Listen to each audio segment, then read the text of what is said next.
Bismillahirrahmanirrahim. Assalamualaikum warahmatullahi wabarakatuh. Alhamdulillah, bersyukur kita kepada Allah dengan ucapkan Alhamdulillah dan bersalawat kepada baginda Nabi besar Muhammad sallallahu alaihi wasallam dengan mengucapkan Allahumma sholli ala sayyidina Muhammad wa ala ali sayyidina Muhammad. Perkenalkan, nama saya Afifah Neri Fadilah. Saya dari Fakultas Tarbiyah Prodi Pendidikan Agama Islam. Baiklah, di sini saya akan membahas sedikit tentang kurikulum pendidikan di Indonesia. Baiklah, di sini saya akan membahas materi pertama, yaitu definisi kurikulum. Kurikulum merupakan seperangkat atau sistem rencana dan pengaturan mengenai bahan pembelajaran yang dapat dipedomani dan aktivitas belajar mengajar. Intinya, kurikulum adalah rencana pembelajaran.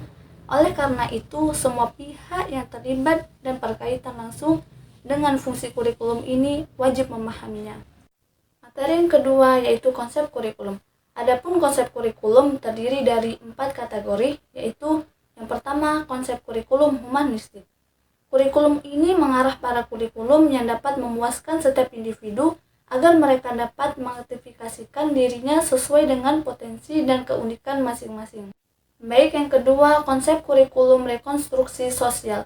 Kurikulum ini bertujuan untuk menghadapkan peserta didik pada berbagai permasalahan manusia dan kemanusiaan.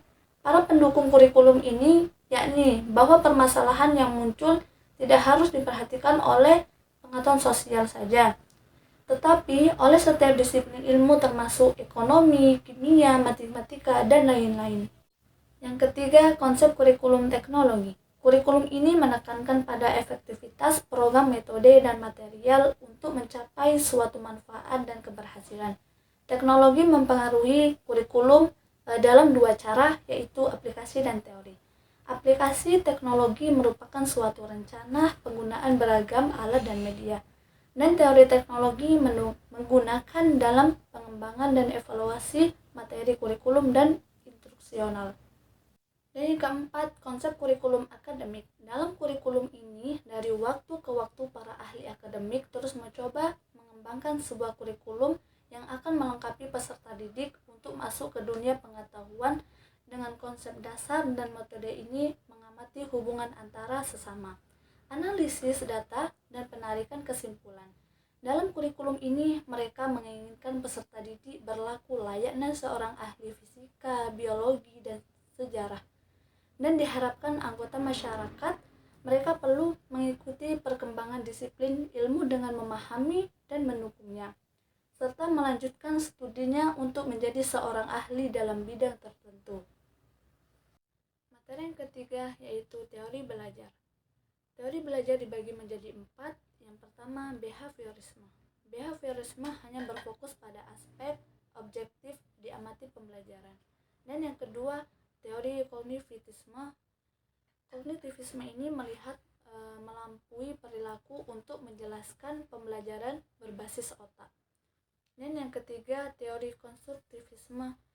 Teori konstruktivisme berpendapat bahwa belajar sebagai sebuah proses di mana pelajar aktif membangun ide-ide baru atau konsep. Dan yang keempat, teori humanistik. Teori humanistik ini berusaha memahami perilaku belajar dari sudut pandang perilakunya, bukan dari sudut pandang pengapalan.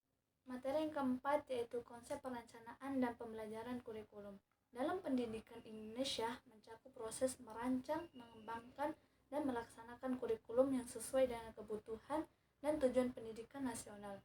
Ini melibatkan identifikasi kompetensi yang harus dicapai oleh siswa, pengembangan materi pembelajaran yang relevan, pemilihan metode pengajaran yang efektif, serta penilaian untuk mengevaluasi pencapaian siswa.